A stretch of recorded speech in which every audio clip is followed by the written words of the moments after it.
Vamos então iniciar aqui mais um dia do nosso trabalho.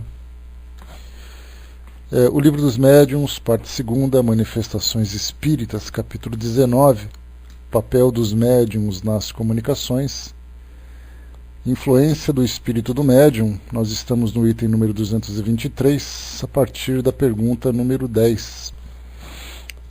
Nós temos falado sobre essa influência que o médium exerce nas comunicações. As nossas últimas questões foram sobre a facilidade ou dificuldade que o médium acaba apresentando para a comunicação dos espíritos, de acordo com a afinidade que se estabelece entre eles. Essa afinidade se dá pelas intenções, se dá pelo pensamento, se dá pelos sentimentos. Então há necessidade dessa parceria, né, para que haja uma comunicação. E o que Kardec aprofunda também é até mesmo no fato de termos fenômenos de efeitos físicos que aparentemente não tem nenhum tipo de contribuição do médium. Os espíritos colocam que o fato de haver a conexão ou o contato do perispírito do médium com o perispírito do espírito, a afinidade que se estabelece entre eles é que vai dar exatamente o resultado do fenômeno, né, bem sucedido ou não. Então nós vimos aqui que muito mais do que os efeitos intelectuais, do que os fenômenos intelectuais, os fenômenos físicos também dependem dessa contribuição. E Kardec reforça isso aqui a partir da questão número 10, na 9, só para a gente recapitular. Ele falava aqui que concebe-se que seja assim para os médiuns intuitivos, né, essa influência que o médium exerce nas comunicações. Então o espírito transmite uma ideia, o médium intuitivo capta essa ideia e transcreve para o papel. E aí, então ele transcreve de acordo com o pensamento dele, de acordo com a concordância, a discordância, o entendimento que ele tem daquela mensagem, né? E é importante lembrar que quando nós falamos sobre mediunidade, dessa participação do médium, é inevitável a gente lembrar daquela passagem do Chico, quando ele comentava que ele trabalhava ainda regando os canteiros de alho lá em São Leopoldo, e aí então um espírito veio falar com ele, Augusto dos Anjos, se não me engano, veio falar com ele trazendo, né, um poema sobre a criação do universo, sobre a criação da vida, né, tudo profundo. E aí então ele começou a sentir dificuldade de compreender aquilo. E aí então o próprio espírito disse que não dava para exigir muito, que ele tinha a cabeça muito fraca para poder entender tudo aquilo. Então isso mostra claramente que nesse caso, quando é intuitivo, porque a gente viu ali que não era uma psicografia semimecânica, mas enquanto o Chico realizava uma tarefa, ele tinha então o contato mental com esse espírito, que ia passando para ele essas informações para que ele pudesse depois psicografar. E viu ali a dificuldade que ele enfrentava. Então no caso da intuição é onde os espíritos encontram talvez a maior dificuldade, pelo fato de depender, né, da compreensão do médium sobre aquilo que está sendo transmitido. E já no caso da semimecânica, embora o médium tenha entendimento, o espírito tem uma certa facilidade exatamente por trabalhar mecanicamente na psicografia. Então, mas mesmo assim o espírito também continua contribuindo, o médium continua contribuindo. E no caso das psicografias mecânicas, que são as mais raras, conforme os espíritos nos explicaram aqui no Livro dos Médiuns, apesar do médium não ter conhecimento nenhum daquilo que está sendo transmitido, a afinidade moral que há entre o médium e o espírito é o que vai determinar o sucesso ou não daquela comunicação. E aí então, por causa disso, né, Kardec perguntou se no caso da influência dos médiuns mecânicos, né, então ele responde rapidamente aqui: não compreendeste bem a função do médium, há uma lei que ainda te escapa. Lembra-te de que, para produzir o movimento de um corpo inerte, o espírito necessita do fluido animalizado do médium, de que se serve, por exemplo, para animar momentaneamente a mesa, fazendo-a obedecer à sua vontade. Pois bem, para uma comunicação inteligente, ele necessita também de um intérprete inteligente, e esse intermediário é o espírito do médium. E Kardec insiste perguntando: isso não parece aplicar-se às mesas falantes, pois quando estas e outros objetos inertes, como as pranchetas e as cestas, respondem de maneira inteligente, parece que o espírito do médium não tem nenhuma participação. É um engano, respondem os espíritos. O espírito pode dar a vida factícia momentânea a um corpo inerte, mas não a inteligência. Jamais um corpo inerte teve inteligência.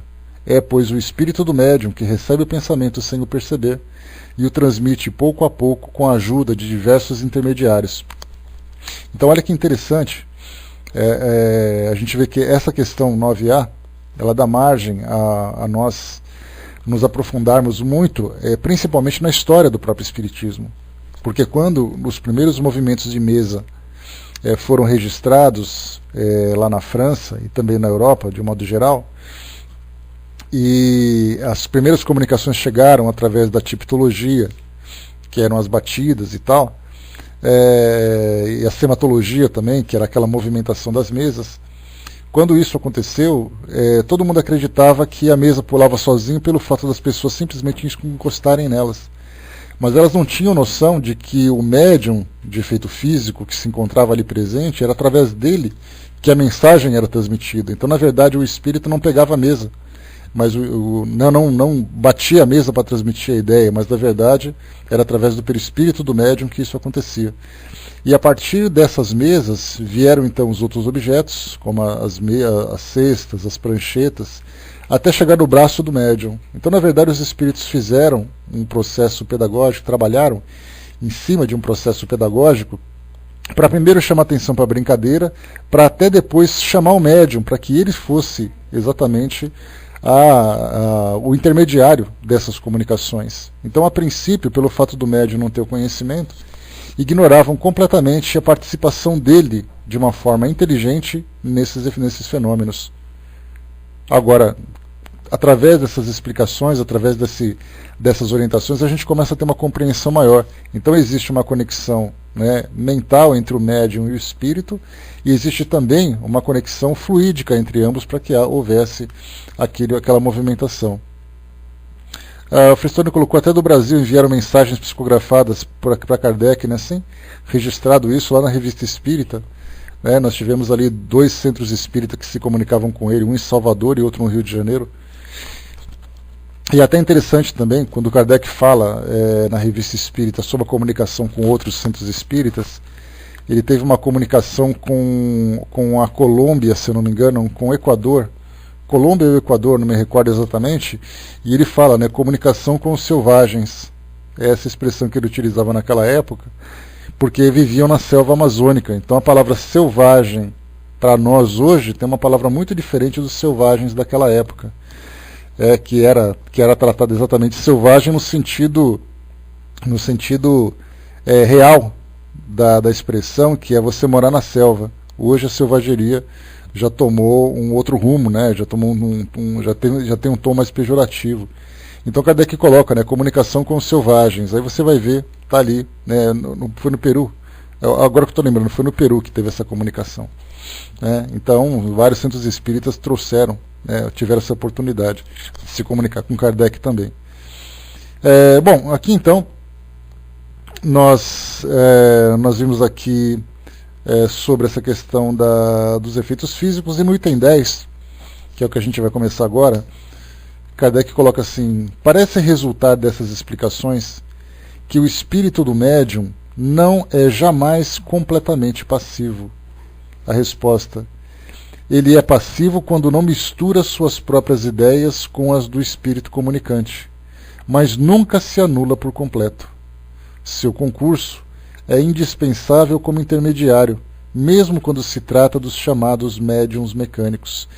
Aqui, essa questão número 10 do item 223 do capítulo 19, é o que responde claramente quando nós falamos que todo fenômeno mediúnico que nós temos a possibilidade de registrar, seja ele físico, seja ele intelectual, nós podemos chamar de fenômenos medianímicos, mediúnico, pelo fato do espírito trazer a ideia ou realizar a tarefa, e anímico com a participação do médium, ainda que seja de uma forma inconsciente. Por isso, então, mais uma vez, ele é passivo quando não mistura, mas nunca se anula por completo. Então é esse fato dele não se anular por completo que mostra claramente a sua participação. Então sempre há um fenômeno, sempre há, né, o elemento medianímico durante a realização dos fenômenos. No item número 11, não há maior garantia de independência do médium mecânico do que no médium intuitivo. Aqui, antes de responder a pergunta, a gente já começa a tirar as nossas próprias conclusões, exatamente porque quando se fala em médium intuitivo, nós dependemos da intervenção do pensamento do médium sobre aquela mensagem, da sua aprovação, da sua intermediação, da sua compreensão. Então, nisso, tendo uma participação mais efetiva do médium, naturalmente vai sofrer a influência. Nós vemos isso nas nossas relações cotidianas, quando nós mandamos um recado para alguém, a gente sempre tenta transmitir a mesma ideia do nosso jeito, de um jeito que fica mais fácil. Isso porque, né, cada um tem uma linguagem diferente, cada um tem uma linha de raciocínio diferente. Então, a partir do momento em que eu absorvo aquele pensamento, absorvo aquela ideia, eu vou transcrevê-la ou traduzi-la, né, ou transmiti-la de acordo com o meu entendimento. Então, eu sempre vou acrescentar uma palavra, tirar outra, mudar um pouquinho a forma de me comunicar. E isso, na verdade, é uma interferência direta daquele que é o intermediário dessa comunicação. No caso dos espíritos que transmitem uma mensagem através da intuição, né, ou seja, através do médium intuitivo, é inevitável que haja essa influência. Como nós vimos lá no capítulo 16, naquele resumo de todos os tipos de comunicação que Kardec apresentou, ou de médiums que Kardec apresentou, nós temos ali os médiums imperfeitos, nós temos os médiums completos, os médiums polivalentes e tudo mais. E aí então nós entendemos que quanto mais experiente e quanto mais fiel ao mediunato, né, que nada mais é do que a missão mediúnica que o indivíduo abraça, quanto mais fiel a essa missão, mais fiel também é a mensagem. Dessa forma, nós começamos a compreender que quanto menos o médium participa intelectualmente, menos interferência ele tem. E isso porque nós falamos, de um modo geral, dos médiums que não têm ainda experiência para lidar com essa tarefa. Porque, apesar da boa vontade, eu fiz isso por boa vontade, eu fiz isso com boa intenção, mas dependendo do tipo de comunicação, isso acaba sofrendo interferência. Isso que é interessante a gente pensar, porque as mensagens que chegam para nós, da psicofonia, ou através da psicofonia, ou através da psicografia, algumas mensagens são importantes de serem transmitidas ao pé da letra, da forma como o espírito transmite a mensagem.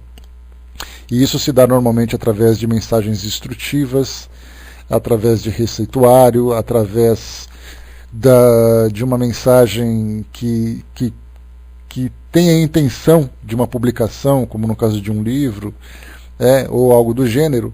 Então é importante que ela venha da forma como ela foi transmitida. E para isso precisa de um médium que seja confiável para manter a integridade da mensagem sem nenhum tipo de interferência. Já em outros tipos de comunicação, quando os espíritos vêm trazer uma comunicação pessoal, mais particular, sem nenhum detalhe específico que tenha e que exija, né, uma fidelidade na mensagem original, então os médiums comuns que nós temos, né, pelo mundo afora, podem ser bastante úteis para os espíritos. Então tem as mensagens que são realmente necessárias à fidelidade, e tem outras que podem ter uma certa interpretação, desde que não desconfigure o seu conteúdo original. Mas no caso para os espíritos, se houver necessidade dessa fidelidade, há preferência pelos médiums semimecânicos, para aqueles que tendem mais para a mecânica do mecânico do que para a intuição. Isso porque quanto menos interferência o médium apresentar, melhor para o espírito, flui melhor, tem mais credibilidade no seu resultado. Por isso então Kardec faz essa pergunta, né? Não há maior garantia de independência no médium mecânico do médium intuitivo? O espírito não pode trabalhar melhor com o médium mecânico?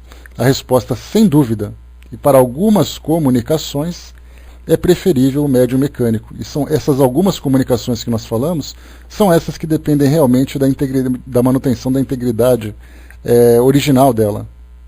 Então, se eu vou escrever, imaginemos, por exemplo, Emmanuel querendo transmitir uma mensagem, essas mensagens morais que nós lemos, né, nas publicações dos livros do Chico. Imaginemos então se ele transmite aquela mensagem e o Chico fica interferindo em tudo que ele fala, querendo mudar uma palavra aqui, mudar uma palavra ali. Então isso acaba atrapalhando bastante. A mesma coisa com o Divaldo, quando recebe as psicografias de Joana de Ângeles.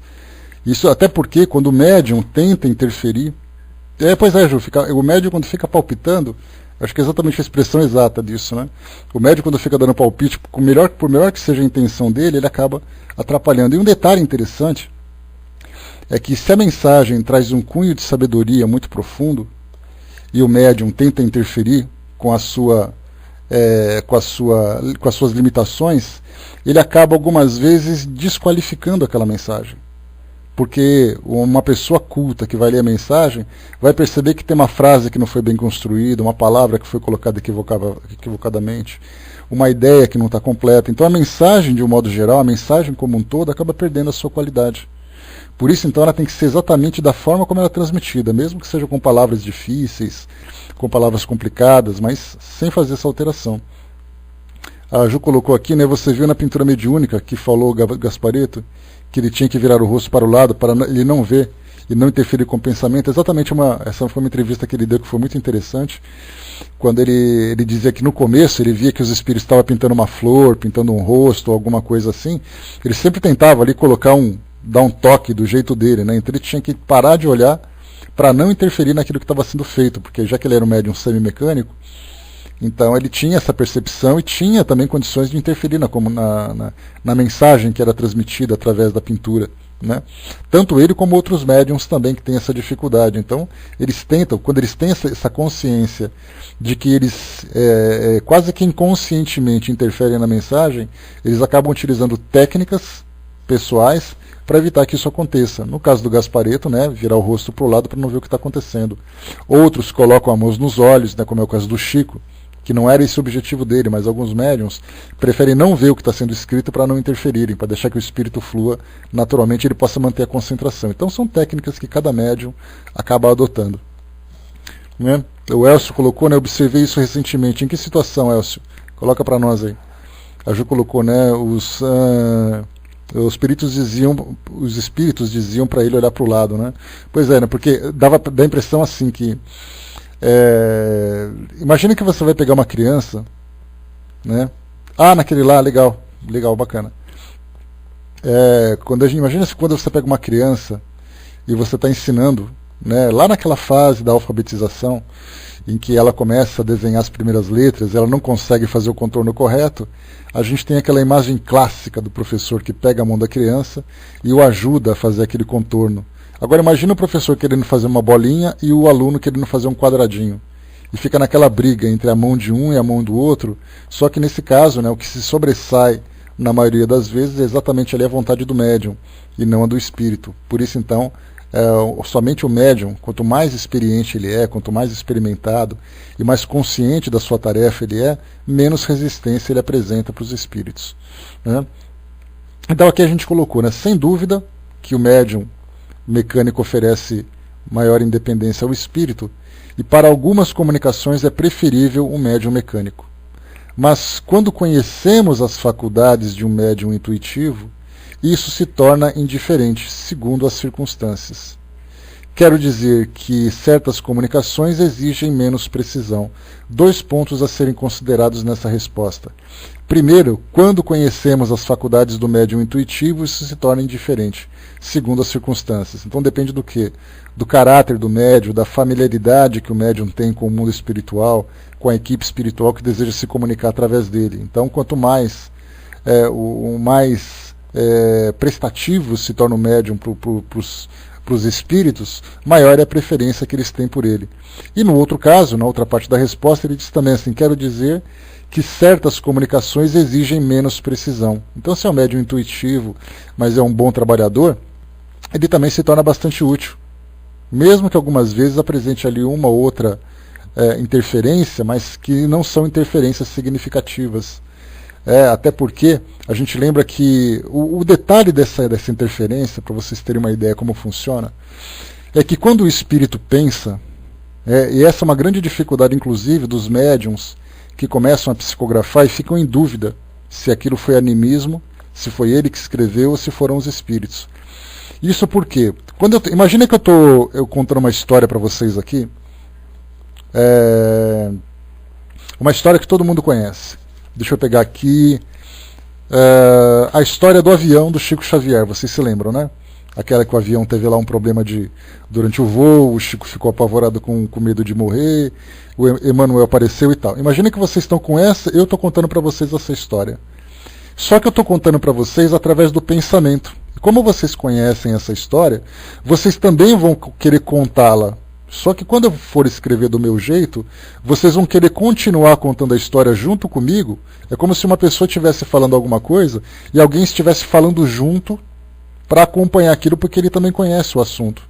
Então, nesse caso, o médium, quando ele está escrevendo, ele fica em dúvida se o pensamento é dele ou se o pensamento é do espírito, porque os dois conhecem o mesmo pensamento. E nessas histórias morais, nesses textos morais que nós lemos, né, de André Luiz, Emmanuel, Joana de Ângeles, Dr. Bezerra e tantos outros espíritos, a maioria das frases que nós lemos são frases conhecidas já. Se eu falar para você assim, fora da caridade, todo mundo completa, não há salvação. Então, muitos pensamentos que já são conhecidos, que já são difundidos, quando o espírito começa a escrever alguma coisa que lembra aquela mensagem, o médium quase que inconscientemente tenta terminar a frase do seu jeito. Só que é aí que entra a interferência em algumas passagens.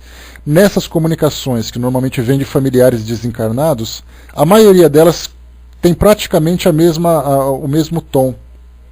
Alguém diz assim, mamãe, eu estou bem, encontrei com a vovó, não fique triste. Então sempre tem aquelas mesmas passagens, naturalmente diferenciando uma da outra pelos detalhes, pelas informações, por algumas experiências particulares, mas de um modo geral, quando alguém começa a passar alguma ideia, nós somos praticamente capazes de completar. Tamanha familiaridade que nós temos com essas informações. É aí que o médium, então, interfere inconscientemente, sem que ele, no final, tenha até certeza se foi ele ou foi o espírito que escreveram. Então a gente pode imaginar a confusão que é quando se duas pessoas que falam ao mesmo tempo já viram uma confusão, imagina quando duas pensam ao mesmo tempo. As duas pensam no mesmo ambiente e o pensamento é muito rápido, o pensamento é muito ágil, cada um tem o seu arquivo e tal. Agora, por outro lado, esse é um fator de interferência. Por outro lado, isso facilita bastante. Quando um espírito vem trazer uma informação, vem trazer uma comunicação de um tema que o médium já é familiar. Imaginemos que eu venha trazer uma informação falando sobre o Evangelho, que eu sou um médium, um grande estudioso do Evangelho, adoro ler o Evangelho, conheço todas as passagens dos livros, das cartas e tudo mais, e vem um espírito querendo trazer uma mensagem tendo como referência o Evangelho. Esse espírito vai encontrar tanta facilidade para poder transmitir a sua mensagem, porque eu praticamente penso junto com ele sobre cada coisa. Quando ele começa a pensar numa passagem do Evangelho, o médium já praticamente completa. Então tem um lado bom e tem um lado ruim. O lado bom é que o espírito encontra facilidade quando lida com quando se depara com esse acervo que o médium tem na sua mente. Por outro lado, ele tem dificuldade quando o médium é indisciplinado e ele quer interferir demais na comunicação. Então tem um lado bom e o lado ruim. Cada espírito vai escolher aquele médium que tem conhecimento, mas tem facilidade. Nesses casos, principalmente no caso das intuições. Deu para vocês entenderem de que forma que se processa esse fenômeno nesse campo mental, nessa dimensão do pensamento? Porque eu estou pensando aqui, passando para vocês, esperando que vocês me acompanhem, né? Esperando que vocês corram atrás aqui para poder me acompanhando meus pensamentos, né? Então eu acho que ficou bem claro para nós essa passagem, né? Beleza. No item 11, que nós colocamos agora, foi o que nós vimos, né? A independência que o espírito precisa quando uma mensagem necessita de fidelidade, e o espírito pode ser mais flexível, encontrando o médium intuitivo que seja bem disciplinado, quando a mensagem exige menos precisão. Item número 12, vamos em frente. Só um instantinho. Tá. Entre os diferentes sistemas propostos para explicar os fenômenos espíritas, há um que pretende estar a verdadeira mediunidade nos corpos inertes, por exemplo, na cesta ou na caixa de papelão que serve de instrumento. Então a gente lembra que sistemas são tentativas, são ideias que são elaboradas para tentar explicar algum fenômeno. Então nós temos sistemas que explicam os objetos voadores não identificados, cada um fala uma coisa, e cada um apresenta um sistema diferente. Então um diz que é balão meteorológico, outro diz que é um fenômeno da natureza, o outro diz que pode ser um equipamento militar aqui do nosso planeta, o outro diz que pode ser um alienígena. Quando se fala sobre paranormalidade, cada um apresenta um sistema diferente, e quando fala sobre mediunidade não é diferente. Então temos vários sistemas diferentes que tentam trazer explicações para os fenômenos. E continua. O espírito comunicante se identifica com o objeto e o tornaria não somente vivo, mas também inteligente, do que resulta a designação de médiuns inertes para os objetos. Que pensas disso? Então um desses fenômenos é exatamente isso, que o médium nada mais é do que um doador de fluido.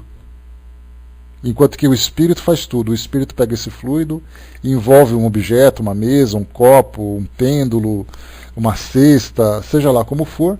E aí então o espírito ele vai escrevendo, ele mesmo vai escrevendo, então ele pega a cesta, pega aquele fluido, envolve o fluido com a cesta, e ele fica arrastando a cesta para cá e para lá a seu bel prazer. E o médium nada mais é do que aquele doador inconsciente de fluido. É isso que Kardec pergunta. O que os espíritos pensam sobre isso? A resposta: só se tem a dizer o seguinte: se o espírito transmitisse inteligência à caixa e lhe desse vida, ela escreveria sozinha, sem o concurso do médium. Seria estranho que o homem inteligente virasse máquina e um objeto inerte se tornasse inteligente. É um dos numerosos sistemas surgidos de ideias pré-concebidas e que vão caindo diante da experiência e da observação. Isso a gente vê claramente, que se você pegar dois médiuns de efeitos físicos e esses dois médiuns estiverem ali participando de um trabalho e o mesmo espírito quiser transmitir a sua ideia através de uma cesta, através até mesmo uma psicografia mecânica, vamos dizer assim. Nós temos dois médiuns que são médiuns mecânicos, absolutamente mecânicos. Eles não têm qualquer consciência daquilo que está sendo transmitido. E aí então vem um espírito e transmite uma mensagem através daquele médium. E depois o espírito vai e pega outro médium na mesma condição e transmite a mesma mensagem. E escreve a mesma mensagem.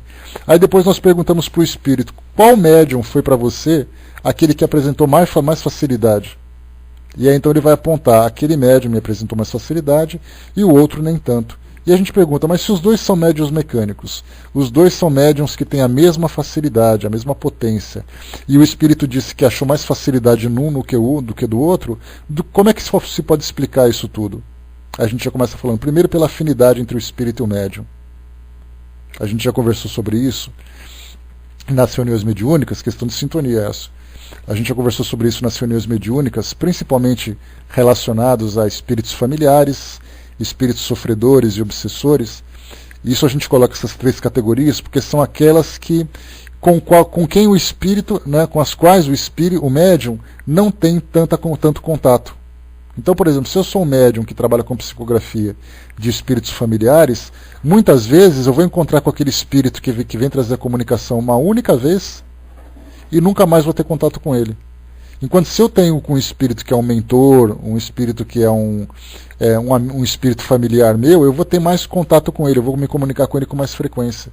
No caso de um espírito sofredor, ele vai se manifestar na reunião e depois vai embora.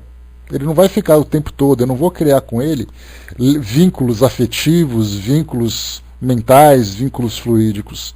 Então essa é uma dificuldade que tem, por isso que são poucos os médiuns que realmente não vou dizer, eu ia dizer útil, né, mas assim, produtivos, vamos dizer assim. São poucos os médiuns que são realmente produtivos nesse tipo de trabalho. Exatamente porque o espírito vem uma única vez, essa única vez é a única chance de haver essa sintonia entre os dois, e depois ele vai embora. Por isso, então, a gente tem que ter aqueles médiuns que são polivalentes, né? Aquele médium que o espírito se aproxima, já encontra afinidade e depois dá continuidade. E quando a gente fala em afinidade, não quer dizer concordância necessariamente. Basta lembrar, por exemplo, que Chico Xavier ele se comunicava desde um espírito mentor, um instrutor, um espírito sofredor, um espírito escritor, um espírito suicida. E não significa que ele tinha características da personalidade com nenhum tipo de espírito. Então a gente fala sobre o quê? É a intenção que o médium apresenta, é a boa vontade do trabalho, é o seu preparo, é a sua concentração que vai facilitar essa afinidade entre os dois, né? Então quando a gente fala sobre esses grupos de espíritos que são ou obsessores, ou sofredores, ou espíritos familiares que vêm trazer comunicações, a gente lembra que muitas vezes um médium que vai que vai realizar um trabalho num dia da semana, como por exemplo num sábado, muita gente gosta de falar de sexta-feira, né? Mas sexta-feira acaba criando aquele clima misterioso, aquele clima místico, né? Porque sexta-feira sexta-feira não é. Então a gente vai falar de segunda-feira, pronto. Então, no meu centro espírita, segunda-feira tem lá o trabalho de psicografia. Muitas vezes, o espírito se aproxima do médium na segunda-feira anterior e fica durante uma semana estreitando cada vez mais esses laços de afinidade, esses laços fluídicos, para que na outra segunda-feira ele possa trazer a comunicação. Tamanha dificuldade, ele fica mesmo acompanhando. Se for um obsessor, então é pior, porque ele acompanha o médium e fica depois também vendo o que o médium faz de errado. Se é um espírito sofredor, ele está mais preocupado com o sofrimento dele do que com o que o médium está fazendo. Se é um espírito familiar, ele vai ter um pouco mais de compreensão. Mas se é um obsessor, ele vai chegar na hora da reunião e vai dizer para o médium: você acha que eu não sei o que você fez durante a semana? Aí esse é um problema. Então nós temos esses médiums que tem alguns espíritos com médiums que tem a necessidade dessa aproximação gradual para que se estabeleça essa afinidade. Já outros médiums, que são esses polivalentes que nós colocamos, os médiums prontos, o espírito chega na hora, estabelece a comunicação, traz a mensagem e vai embora. E por que a gente está dizendo isso? Exatamente para podermos compreender a dificuldade que é essa afinidade. E quando o Kardec coloca para nós aqui, faz a pergunta para o espírito, sobre essa questão dos sistemas que falam que, no caso de efeitos físicos, que trazem naturalmente um resultado intelectual, que é um médium mecânico, ou então um médium de efeito físico que facilita a movimentação de objetos para trazer uma mensagem e tudo mais, dá a impressão de que o espírito chega na hora, encontra facilidade e começa a se comunicar. E não é. Então, quando eu coloquei para vocês dois médiums absolutamente mecânicos na psicografia, vem o mesmo espírito, tenta se comunicar com os dois, ele vai encontrar a facilidade num e a dificuldade no outro, exatamente pela afinidade, pela sintonia, pela boa vontade que o médium apresenta e tudo mais. Então a gente vê como é difícil para os espíritos trazerem uma comunicação quando encontram médiums que não se preparam, médiums que não levam a sério o trabalho que realizam. Agora, aqueles que já estão realmente comprometidos com o trabalho, que eles não vão ao centro espírita para poder cumprir tabela no centro espírita. Eles vão porque eles sabem que terão pessoas, né, desencarnadas que desejam, através do seu intermédio, se comunicarem com o mundo físico. Então ele já vai assim: eu vou lá para ajudar aquelas pessoas. É como se o pensamento é mais ou menos o mesmo para quem trabalha nessas tarefas assistenciais de entregas de roupa, entregas de sopas, né, que todo mundo fala sopa, né, dá a impressão de que só tomam sopa, né? Podia ser uma feijoada, uma macarronada, mas a gente fala sopa de um modo geral, né? Então vamos imaginar assim que você vai até lá para poder prestar essa assistência. Na verdade, você não vai lá para servir a sopa. Você vai lá para ajudar as pessoas a se alimentarem. Olha a diferença do pensamento. Quando você vai simplesmente para fazer uma alimentação ou para servir um alimento, e quando você vai para poder olhar para o rosto das pessoas e oferecer para elas aquela comida que elas não têm. Então nós temos ali, o trabalho é o mesmo, mas a perspectiva pela qual nós observamos aquela tarefa é o que vai mostrar a nossa real boa vontade de trabalhar ou simplesmente um compromisso mecânico que a gente tem. A mesma coisa acontece com professores, por exemplo, com médicos que nós temos hoje. O médico fala assim: que saco, eu vou ter que ir para o hospital hoje atender os pacientes. Tem outros médicos que dizem assim: eu preciso ir logo, porque tá cheio de gente lá sofrendo me esperando. Olha a diferença das duas perspectivas. Professores a mesma coisa. Ah, meu Deus do céu, vou ter que encontrar meus alunos. O outro diz assim, eu vou preparar essa aula com muito carinho, que está cheio de criança querendo aprender. Dentro da mediunidade é a mesma coisa, dentro da casa espírita é a mesma coisa. Nós temos um compromisso com a tarefa e nós temos um compromisso com as pessoas que se beneficiam com aquela tarefa. Dependendo da forma como nós nos colocamos diante disso, é o que vai mostrar a maior ou menor facilidade, a maior ou menor resistência diante daquele trabalho. Né, o Elcio colocou, né, tem que gostar daquilo que faz, né, quando não até amar, né? Pois é, exatamente. É mais ou menos quando eu venho aqui com vocês, né? Eu acordo de manhã e falo assim, ah, meu Deus do céu, vou ter que tolerar aquelas pessoas naquela sala, todo dia eu tenho que fazer isso. Já pensou se fosse assim, como é que seria o nosso trabalho aqui? Eu viria, jogaria tudo, né, de graça ainda por cima, né? Não receberia salário nem nada, seria só pelos olhos azuis de vocês. Seria mais ou menos assim. Quer dizer, a forma como nós nos relacionamos já mostra exatamente a afinidade que nós temos, a participação, a intenção que nós temos de fazer isso, né? Pois é, passa a sacolinha, Lívia. Vamos lá, assim que aí eu venho sorrindo aqui para falar com vocês. Vai ser todo dia assim muito engraçado, eu vou vir feliz contando piada. Só R$1 tá bom, embaixador. Ela segura a cestinha e você vai fazendo as contas. Vamos lá, pessoal. Então, isso que nós entendemos, a forma como tudo isso se estabelece. A relação entre os espíritos e o médium. Então não é o fenômeno, é a intenção. É o amor que ele tem por aquela tarefa. E quando você vai com o coração aberto, com a mente aberta para aquilo, realmente se colocando à disposição, os espíritos encontram uma enorme facilidade para isso. Só que muitas vezes a gente vai para um trabalho desse e nós sofremos influências do meio, né, do nosso meio familiar, do nosso meio profissional, do nosso meio social, e isso acaba atrapalhando a nossa concentração. Eu também, Sandra. Porque você fala assim, olha, hoje eu tenho um centro espírita, tal, estou super afim de chegar lá, aí eu chego no meu trabalho, tenho um aborrecimento, eu vou com o meu pensamento contaminado por aquele aborrecimento, e eu acabo apresentando uma resistência que eu não gostaria de ter.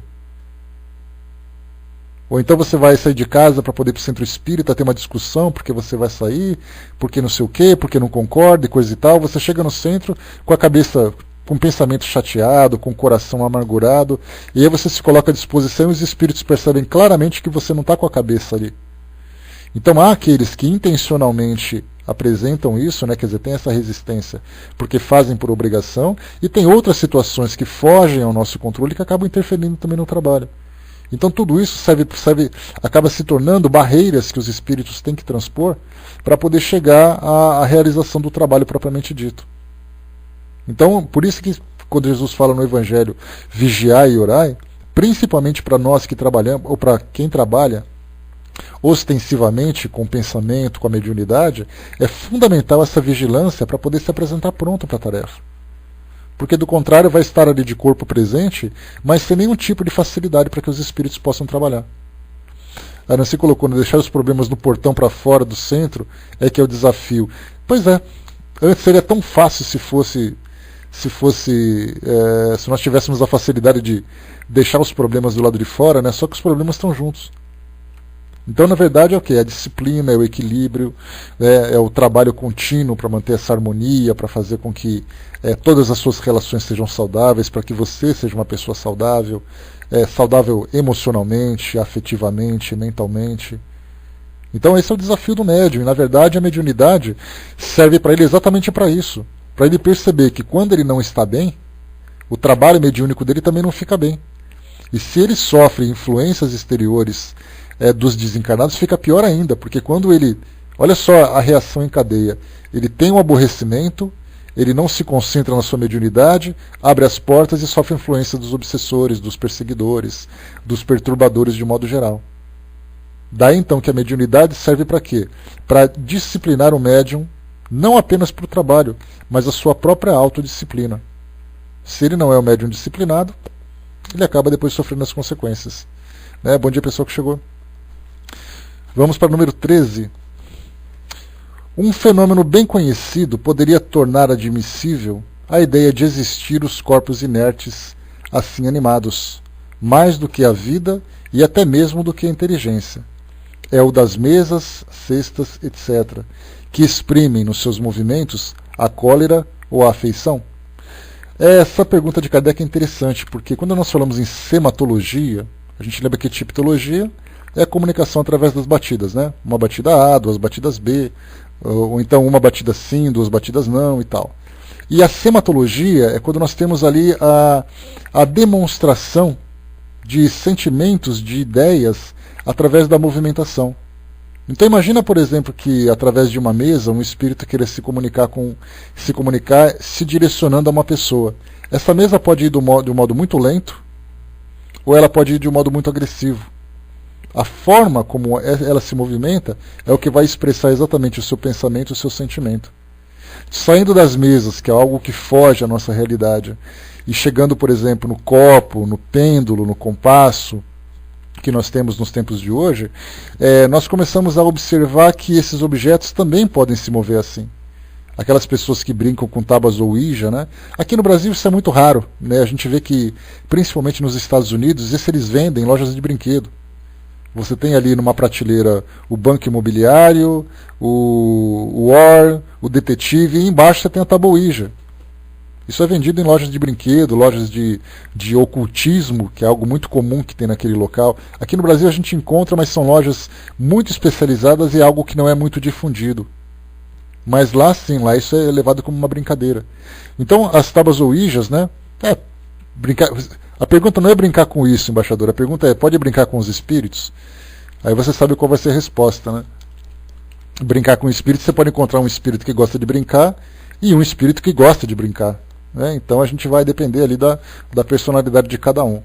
Então, nesses tipos de tábua Ouija, por exemplo, nós vemos que as pessoas, os médiums no caso, né, as pessoas colocam a mão em cima do copo, o copo começa a deslizar em cima do tabuleiro, em cima ali da prancheta que nós temos, e aí então esse copo ele pode se movimentar algumas vezes com certa agressividade. Algumas vezes, inclusive, esse copo acaba sendo jogado fora do tabuleiro. Quando um espírito fica mais aborrecido, ele está se movimentando, aí você insiste numa pergunta, né? Você é meu amigo, você gosta de mim, você pode me ajudar nisso? De repente o copo voa, puf, e estoura no chão. Isso mostra claramente qual é o temperamento do espírito. Então, não que o copo em si seja ali um instrumento que somente espíritos inferiores brincam. Muitas vezes os espíritos superiores também podem se comunicar através desses objetos. Claro que isso é muito raro. Tanto é assim que na época de Kardec foi através das cestas que os espíritos começaram a se identificar. E a doutrina começou tudo baseado em cima desses fenômenos. Só que hoje, como a gente já lembra, né, muitas pessoas perguntam por que né, Miriam? Muitas pessoas perguntam, né, por que os fenômenos hoje, né, os fenômenos físicos não acontecem com mais frequência, sendo que no passado isso acontecia o tempo todo. Exatamente por isso, porque nós saímos da fase da experimentação e chegamos na fase agora da conscientização. E sendo essa fase de conscientização, os espíritos agora se preocupam mais com aqueles recursos que já estão realmente à disposição. No caso dos médiuns prontos, dos médiuns preparados. Né? Nesse caso, né, Elcio, quando a gente fala assim a necessidade, ela é muito mais demonstração. A gente já conversou sobre isso e já percebeu até que hoje os espíritos utilizam outras formas de despertar as pessoas, como por exemplo a pintura mediúnica, as cirurgias espirituais. Nada mais são do que fenômenos ostensivos para chamar a atenção das pessoas, sendo que no passado era movimentação de objetos, era fenômenos poltergeist e tudo mais. E isso continua acontecendo em algumas situações, principalmente quando o médium de efeito físico está envolvido com espíritos perturbadores, espíritos desequilibrados. Né?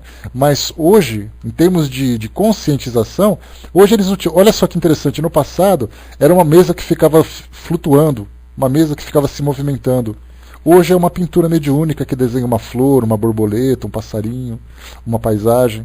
Então os espíritos hoje estão utilizando recursos que, em vez de nos impressionar, eles estão utilizando recursos para nos sensibilizar. Para aqueles que precisam. Para nós que estudamos o Espiritismo, que temos consciência, a gente se satisfaz com os livros. É claro que a gente gostaria, eu adoraria participar de uma reunião com um fenômeno que tivesse aquele espetáculo todo, e depois eu saía contando para todo mundo, né? Olha, eu vi o Gasparzinho e tal. Mas, na verdade, eu pegando um livro que eu estou lendo sobre um médium, sobre a vida de um médium, um livro que fala sobre passagens do mundo espiritual, isso já me satisfaz. porque nós já estamos familiarizados com a ideia. Só que nós lembramos, no Brasil, por exemplo, nós temos quase 190 milhões de pessoas. Declaradamente, de 190, 4 milhões se declararam espíritas, no último censo em 2010. Então, de 190 para 4 milhões, nós temos 186 milhões de pessoas que ou rejeitam, ou são indiferentes, ou têm uma leve simpatia pelo fenômeno. Isso no Brasil. Imaginemos no mundo, quando a gente passa ali para os... no planeta, segundo a FEB transmitiu há um tempo atrás, há mais ou menos 20 milhões de pessoas que têm ali simpatia pelo espiritismo, se declararam ou tiveram simpatia. Então, de 7 bilhões, 20 milhões se declararam espírita ou afinizados com o espiritismo. Então, olha o trabalho que os espíritos ainda têm de levar para as pessoas essa conscientização, essa mensagem de esclarecimento sobre a realidade espiritual. Então, não precisam mais traumatizar as pessoas, podem encantar as pessoas. Mudaram agora a ideia. Antes era chacoalhando, hoje é dando uma flor. E o efeito tem sido muito positivo. A gente vê nos programas de televisão a quantidade de médiums que fazem a psicopictografia, a música mediúnica, a publicação de livros, de mensagens familiares. Então, são estratégias que estão mudando agora, né? E eu acho muito positivo isso também. Se colocou, muitos encarnados ainda vão aos centros à procura disso, né, dos incautos. Exatamente. E ficam tão decepcionados quando não acham, né? Aqueles que ainda não são espíritas na realidade, né, ou falam que são os demônios, né, como os evangélicos, né? Mas todos têm medo da alma, né? Pois é. Muitas pessoas vão, né? Olha, fui lá no centro espírita e só tinha um cara lá falando o tempo todo, falava. Aí depois veio uma pessoa lá e colocou a mão em cima de mim e eu fui embora. Não vi nada, não vi espírito, não aconteceu nada, nem uma cortina mexeu e nada, não aconteceu. Então as pessoas ainda esperam isso. Nós espíritas ainda esperamos isso. Muitos de nós somos espíritas na teoria, mas a gente estaria ansioso na expectativa de acontecer um fenômeno. Essa é a parte interessante. Mas o bacana é que quando a gente fica familiarizado, isso vira uma rotina, algo tão natural que isso não tem mais importância. E eu posso falar isso para vocês naquela sala, mais uma vez falando da sala Espiritualismo Ecumênico, quando o espírito Joaquim de Aruanda fazia o trabalho de estudos, né? Então o médium incorporava, aí então a esposa do médium escrevia, digitava, interagia com a área de texto, e aí então o espírito ficava falando no microfone, ele interagia com uma naturalidade incrível. E quando a gente começa a participar, eu cheguei a participar acho que durante um ano daquela sala, né? Era tão natural quando o espírito cumprimentava todo mundo, te chamava pelo nome, coisa e tal, você não via mais nada. Então as pessoas chegavam, quem está falando? Nossa, é um espírito que está falando, a gente fala, e daí? Então isso depende do quê? Do estudo, da compreensão, da afinidade. Era muito legal, né, Elcio? Faz falta aquela sala, faz falta. Né? O Joaquim era muito, muito engraçado. Né? Então, assim, é exatamente o que acontece no centro espírita. Para quem está afinizado, está familiarizado com os fenômenos, não vê mais o espetáculo. Mas para quem não está, tá doido para ver. E depois que vê, sai correndo, né? Aí aparece lá o Gasparzinho no meio do salão, lá sai nego tropeçando em escada, rolando escada, fugindo e tal, porque viu, né? Mas ele estava lá para ver, não estava? É a mesma coisa que acontece com essa molecada que vai pro cemitério, né? Aí ouve qualquer barulhinho de gato ali e sai correndo. Vamos lá, deixa eu ver aqui. Então, a gente está falando sobre o temperamento dos espíritos, né? Como é que nós podemos então compreender? Porque nós não falamos apenas de movimentação e inteligência, nós falamos também de emoção. Como é que os espíritos podem falar sobre isso? Ele diz assim, que quando um homem colérico sacode uma bengala, não é esta que se acha encolerizada, nem mesmo a mão que segura, mas o pensamento que dirige a mão. As mesas e as cestas não são mais inteligentes do que a bengala. Não têm nenhum sentimento inteligente, mas obedecem a uma inteligência. Numa palavra, não é o espírito que se transforma em cesta, nem mesmo escolhe a cesta para nela se abrigar. Né? Então, na verdade, é através do pensamento que o espírito transmite, né, ao seu perispírito, aos fluidos, chega no objeto e aí então ele reage, né? O objeto age de alguma forma. E no caso, então, quando nós temos um médium de efeito físico, embora ele não tenha uma participação direta, consciente daquela movimentação, é através dele que tudo acontece. Por isso nós vamos perceber, nesse caso, que nós teremos espíritos que terão mais facilidade de demonstrar emoções, por exemplo, raivosas, coléricas, agressivas, a um objeto através de um médium, mas não através de outro. Um médium que é equilibrado, que é uma pessoa serena, uma pessoa tranquila, uma pessoa calma, e o espírito quer demonstrar aquela raiva toda, ele não vai conseguir. Talvez ele tenha até uma movimentação assim, um pouco mais agitada, mas se você pegar alguém, um médium, que é aquele médium explosivo, com pavio curto, que a gente chama, né? O médium que é impulsivo, que muitas vezes não tem muitos escrúpulos para poder reprimir a sua agressividade, com um espírito que também tem o mesmo temperamento, vai fazer uma festa. Então é exatamente isso que nós vemos, né? O médium, nesse caso, ele é como se fosse um filtro. Um filtro que apresenta muita resistência para o espírito, para o bem ou para o mal, ou um espírito que não apresenta resistência nenhuma, seja para o bem, seja para o mal. A Dilson colocou, o caso é que quem já viu, né, não se espanta, né? Quem nunca viu não sabe o que vê, né? Pois é, e quando vê, vai saber, né? Foge. Né? A Sandra lembra, né? Eu não abro porta para eles, né? E tem que ser assim mesmo, né, Sandra? A gente tem que demonstrar, não é só uma questão de dizer, negar por negar. Na verdade, a gente não permite pela consciência, pela disciplina. É essa sabedoria que a gente vai adquirindo dentro do recurso mediúnico. Né? A gente sabe por que fazer. Eu não faço por não fazer. Eu não faço porque eu sei quais são as consequências disso. Né? Eles querem entrar, pô, não, é claro que eles vão insistir, né? Não tem jeito, né? Eles ficam insistindo, eles ficam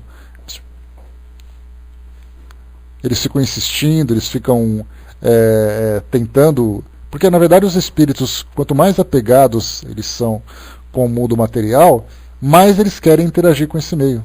E a melhor forma de interagir com esse meio é exatamente através dos médiuns. E se é um médium que é muito sensível, melhor ainda. É aí que entra a grande disciplina. Elcio colocou para nós, a comunicação devemos permitir, mas controlando, filtrando. Exatamente, né? Quando a gente fala que o médium tem um papel fundamental na comunicação, essa comunicação deve ser muito bem disciplinada e muito bem consciente, né? A ponto de, se houver um desequilíbrio na comunicação, que ele evite qualquer tipo de manifestação que seja constrangedora. Mas ele não deve, e se houver, no caso da mensagem propriamente dita, ele deve ficar atento para saber exatamente o que vai se manifestar. Para os médiuns de psicofonia isso é muito mais difícil. Porque você falou, todo mundo ouviu. Quando você escreve, você pode impedir que as pessoas leiam. É daí então que a gente já conversou um tempo atrás, que muitos médiuns que têm ali uma dificuldade na sua vida pessoal, têm ali alguns constrangimentos e tudo mais, eles começam a manifestar a ostensividade através da psicofonia, muitos deles desistem. Porque eles ficam constrangidos, com medo de que algum espírito venha e fale alguma coisa sobre sua vida pessoal. E eles optam, então, pela psicografia, não pela psicofonia. É aí que muitos médiuns, então, desistem de trabalhar nas equipes como psicofônicos, né, como médiuns psicofônicos, por terem essa dificuldade de lidar com a sua vida pessoal. Então, isso acaba sendo também uma questão que interfere no desenvolvimento mediúnico. Né? Item 14, vamos em frente. Se não é racional atribuir inteligência a esses objetos, pode-se considerá-los como uma variedade de médiuns, designando-os como por médiuns inertes? A resposta é uma questão de palavras que pouco importa, desde que vos entendais. Sois livres para chamar homens a um fantoche. Aí mais uma vez os espíritos colocam, né? A questão de palavras é um problema de vocês. Então, na verdade, se nós chamarmos aquele médium, que é apenas um médium de efeito físico, mas que não tem uma participação direta na realização do fenômeno, aí perguntaram assim, então pode ser chamado de médium inerte? Os espíritos, você que sabe, o médium adormecido, médium inerte, médium inconsciente, médium isso, médium aquilo, a gente que tem que decidir qual é a melhor palavra que expressa, que exprime a real ideia do fenômeno, sabendo que o médium ele nunca fica absolutamente... Ele pode ser um médium inerte, mas ele não é um médium nulo. Porque nulo é aquele que não tem participação nenhuma. E sem participação nenhuma os espíritos não podem se comunicar. Mesmo que seja através dos efeitos físicos, como a gente já falou. Agora, o médium inerte é aquele que não interfere diretamente no fenômeno. Isso talvez fosse interessante, né, como os espíritos colocam, né, desde que vos entendais. Se nós colocarmos uma expressão e nós estamos entendendo, é o caso, por exemplo, de médium de incorporação. A gente sabe que o espírito não incorpora no médium. Na verdade, é o médium que incorpora a personalidade do espírito. Então, usar a palavra médium de incorporação é errada? Os espíritos colocam. Não é errada, desde que vos entendais. Agora, se nós colocarmos médium de incorporação, como acontece, por exemplo, no caso da Umbanda, muitos médiums são chamados de cavalos pelos frequentadores, porque os cavalos significa que o espírito está ali montado no médium. E eu já corrigi isso várias vezes, né? Tem um primo meu cuja namorada frequenta o centro de Umbanda, então ele falou assim, não, eu estava conversando lá com o espírito, depois eu falei com o cavalo e tal, eu falei assim, não é cavalo, é médium. Aí ele, desculpa, é médium. Aí eu expliquei para ele, tá, mas é um hábito que eles têm, né?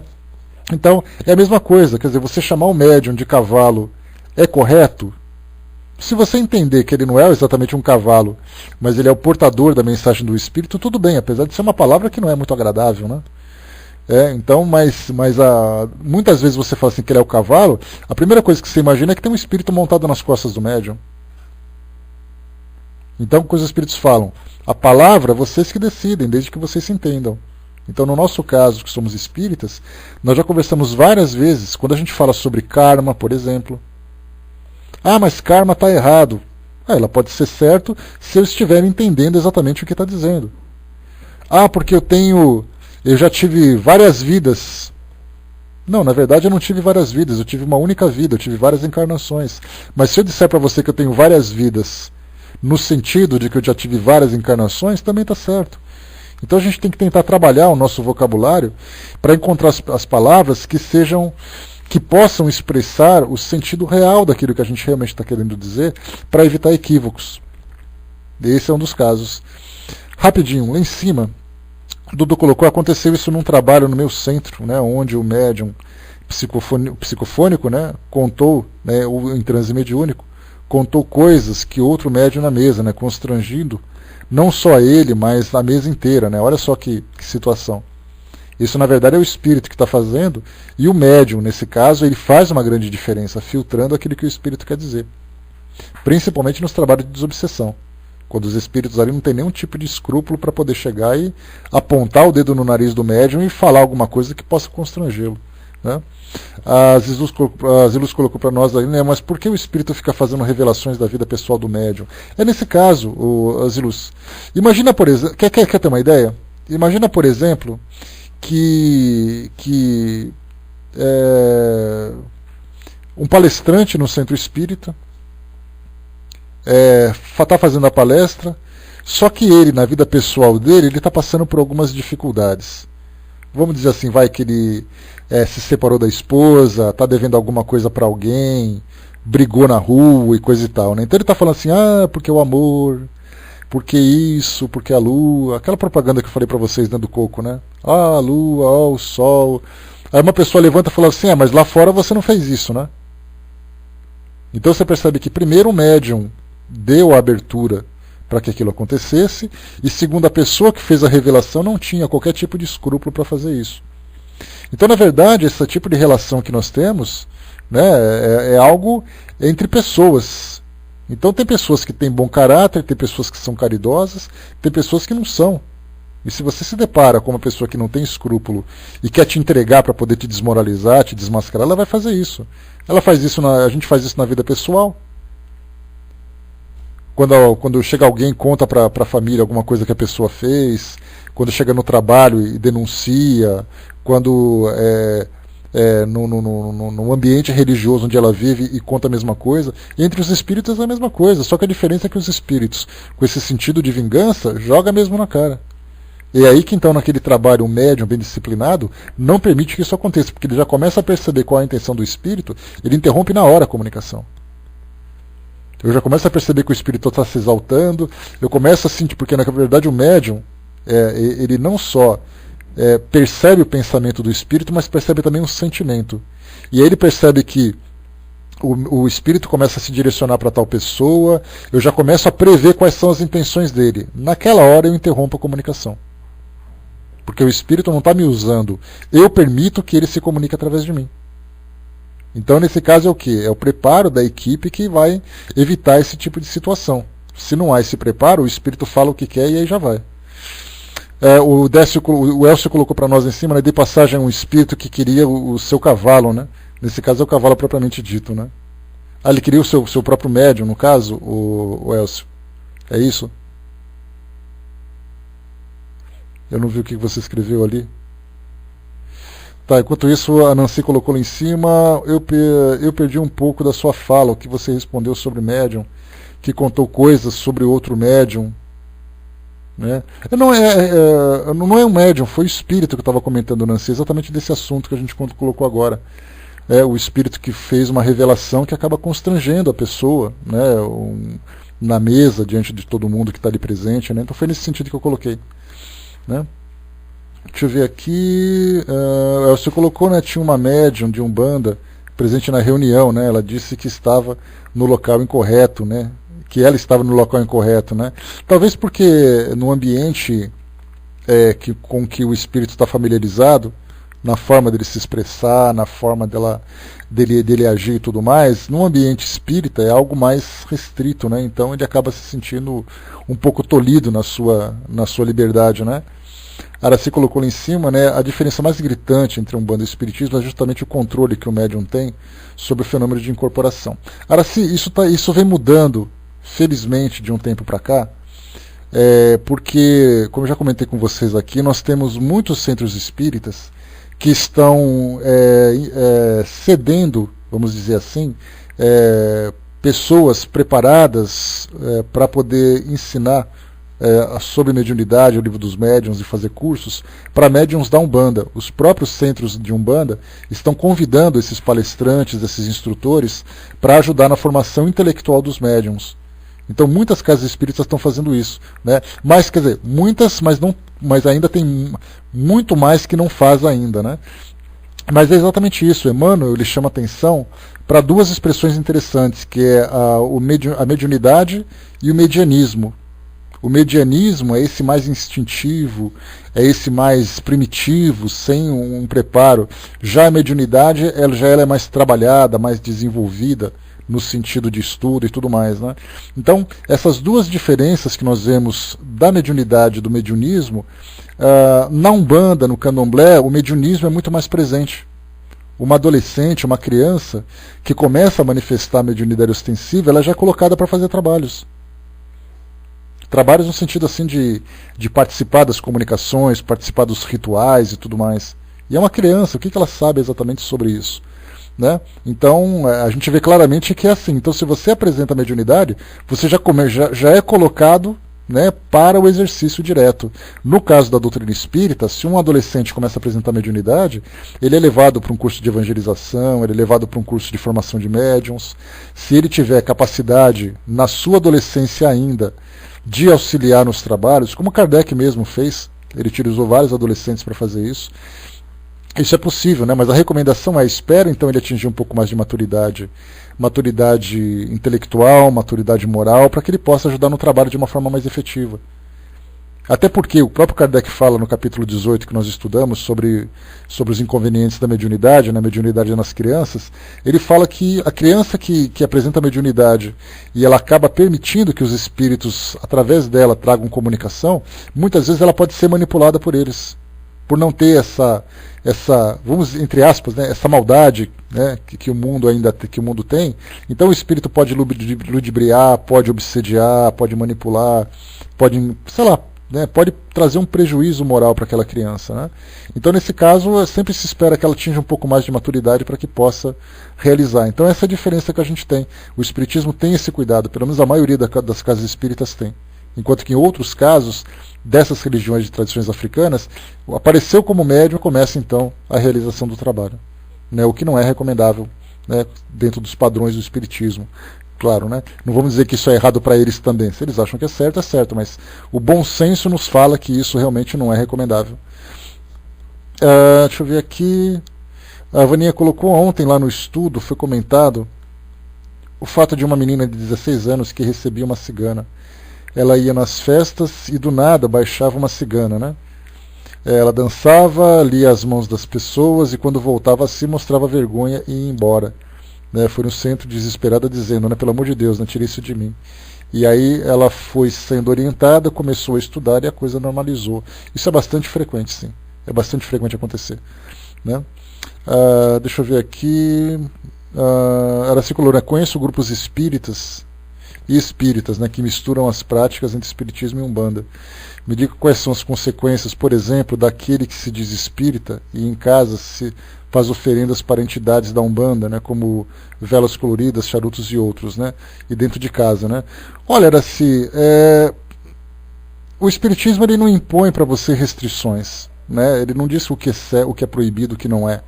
Na verdade, se o médium ele estabelece esse tipo de relação com os espíritos, voltado muito mais para o materialismo, para o apego, para o ritualismo, isso de certa forma acaba prejudicando ele no trabalho que ele faz de uma outra forma. Então vai chegar um momento em que isso naturalmente vai aflorar, né? Em que naturalmente ele vai ter que optar. É mais ou menos uma pessoa que certa vez ela participava do grupo, né,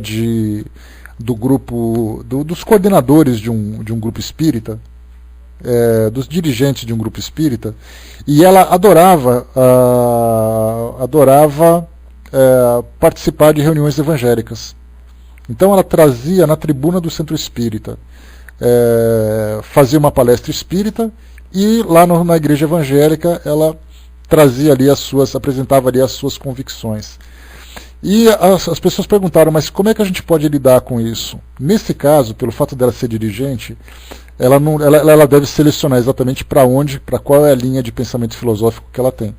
Porque você não pode, com pensamento evangélico, ser dirigente de uma instituição. Agora, como participante da instituição, isso não faz diferença nenhuma. Né? Então, para dirigente, sim, você tem que demonstrar realmente a tua posição, né? Até porque para as pessoas terem confiança no trabalho que está sendo feito. Agora, assim, se ela fosse uma participante comum, né? Talvez com Deus você fala. Se ela fosse participante comum, ela naturalmente vai chegar uma hora que ela vai sentir a necessidade de ou faz uma coisa ou faz outra. Porque imagina, por exemplo, você se vendo como espírito imortal, você entendendo sobre a reencarnação, entendendo sobre a lei de causa e efeito, ouvindo, conversando, estudando sobre isso, e lá no centro espírita você estuda sobre Abraão, sobre Jacó, sobre Moisés, aquela coisa toda. Vai chegar uma hora que você vai dizer assim, olha, isso não serve para mim. E esse isso não serve vai ser de um ou de outro. Né? Agora, no caso de um dirigente que trabalha com isso, aí então o próprio grupo precisa se posicionar com relação ao comportamento dele. Porque aí então, se ele tem um comportamento na casa espírita assim, e fora da casa espírita tem um comportamento diferente, isso acaba demonstrando uma incoerência. Então significa que o trabalho que ele dirige não é um trabalho bom. Né? Então essa é a recomendação que a gente tem. Né, que a gente passa, inclusive nós recebemos um atendimento no nosso trabalho do espiritismo.net de uma pessoa que escreveu exatamente apresentando essa situação. Ela diz assim, olha, no nosso grupo de dirigentes do centro tem uma pessoa que frequenta a igreja evangélica e tal, né? De que forma que nós devemos nos posicionar? E a nossa recomendação foi exatamente essa, olha, tem que conversar com ele para que ele se posicione exatamente para que tipo de pensamento ele tem e possa depois se apresentar de fato, porque há uma incoerência. E essa incoerência no comportamento pessoal acaba se refletindo também no comportamento da própria instituição, né, do próprio trabalho que ele dirige. Aí nesse caso acaba tendo uma real incompatibilidade mesmo de trabalho. Né? Até porque se você se coloca como dirigente espírita, você sabe com relação a velas, charutos, objetos, rituais e práticas, sabe o que significa isso na nossa relação com o mundo espiritual. E se você pratica isso na sua vida pessoal, então significa que você não tem conhecimento suficiente para dirigir um trabalho, para passar instruções para as pessoas. Né? Exatamente, confunde as pessoas. E não é só, é tudo simbologia, exatamente, nega. Tá? Não é só confusão, tipo, você confunde as pessoas, você acaba não tendo confiança das pessoas. Porque como é que você vai confiar em alguém que prega uma coisa e faz outra? Essa é a grande dificuldade que a gente percebe. Né? Mas enfim, né, temos ali então, né, todas essas nossas situações. Né, o Fernando colocou, né, no centro que frequenta é misturado com Umbanda, né, e alguns já vêm incorporados de lá, ainda mais nas férias dos terreiros. Né. Fernando, nesse caso a gente lembra que tem centro espírita e tem centro espiritualista. Esses centros que tem essa mistura é um centro espiritualista, e isso não perde nada. A gente não coloca isso como algo negativo, algo pejorativo. Depende muito do trabalho que as pessoas querem, da preferência, da forma como elas desejam se relacionar com os espíritos. Mas se você se coloca, eu sou um centro espírita, o centro espírita é exatamente dentro dos padrões do espiritismo, daquilo que a codificação espírita traz. Se você, por acaso, eu faço um centro espírita e eu coloco um triângulo, coloco uma pirâmide no meio do salão para energizar as pessoas, eu já entrei para o campo do espiritualismo. Né? Então, por isso que a gente fala, né? Não existe nada, você não é um centro... Quem tem uma prática misturada como essa não é um centro espírita.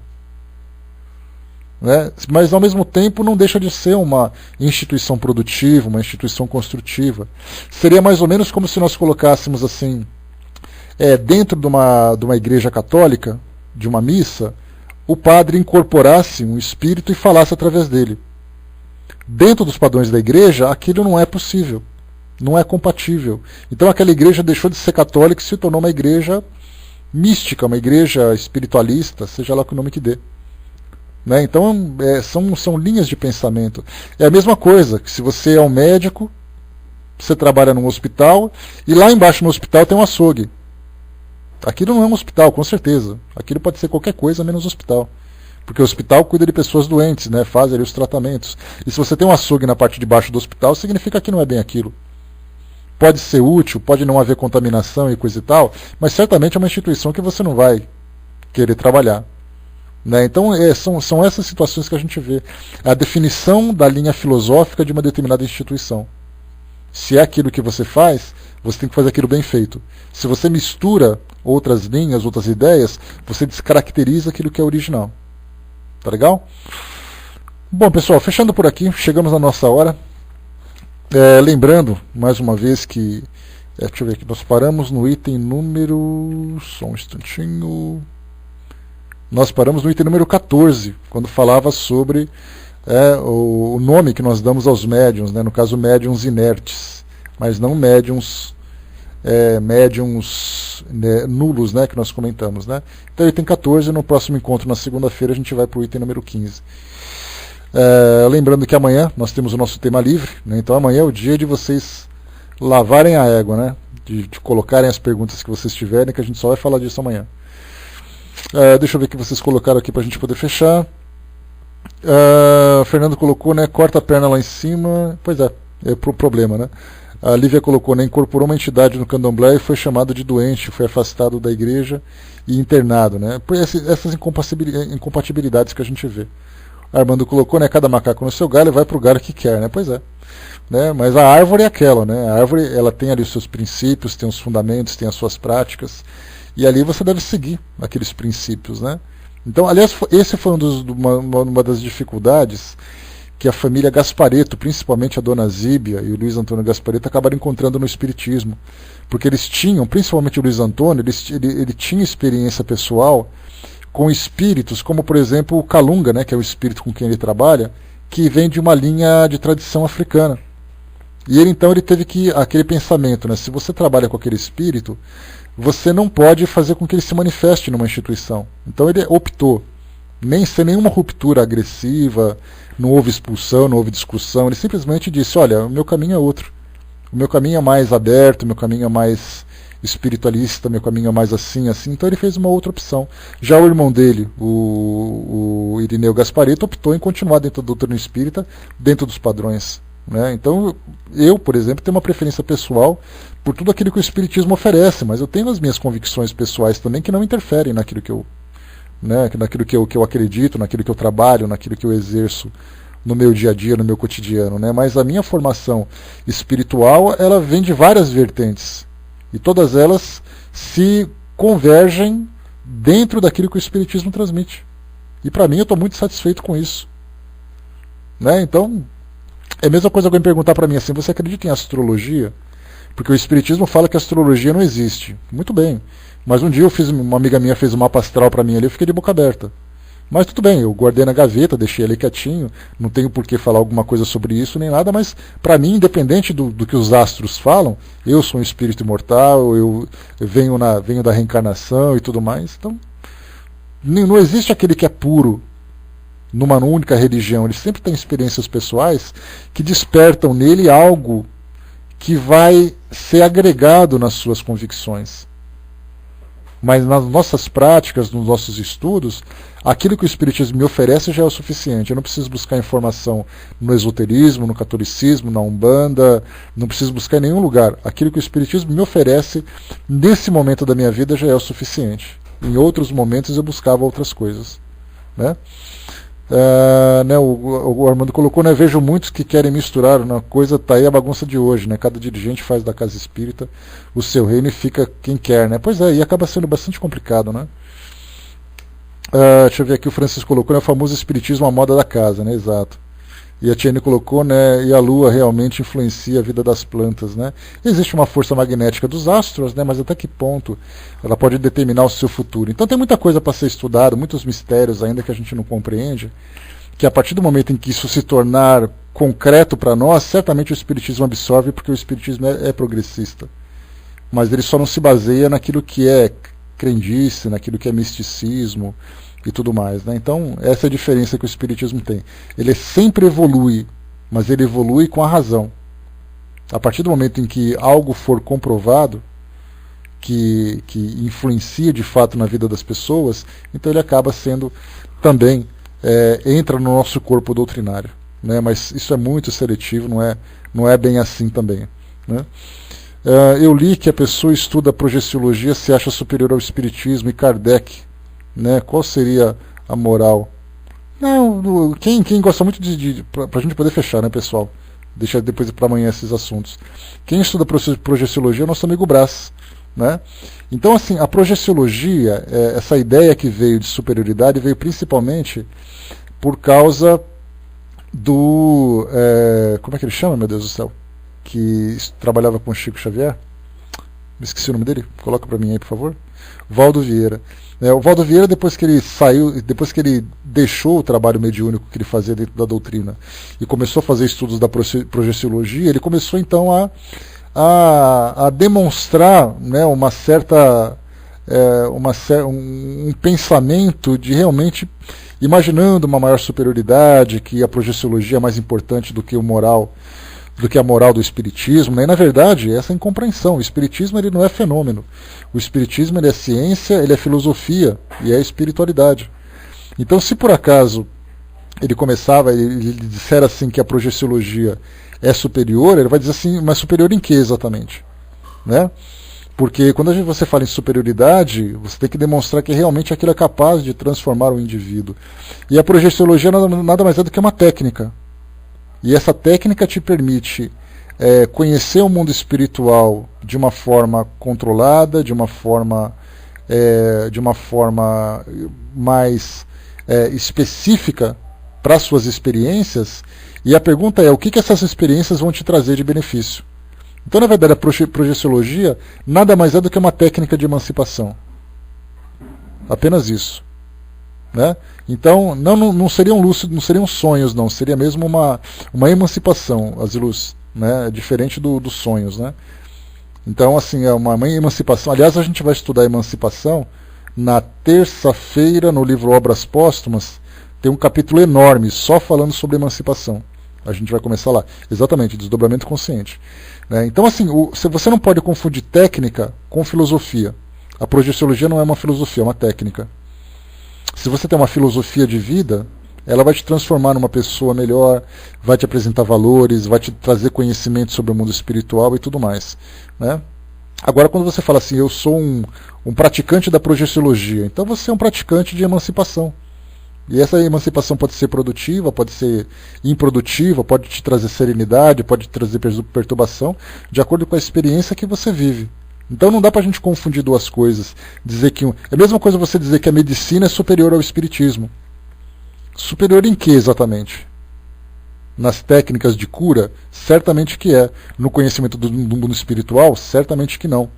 A projeciologia é superior em que no espiritismo? Na prática de emancipação, do exercício, da facilidade de emancipação? Certamente que sim, que é uma prática.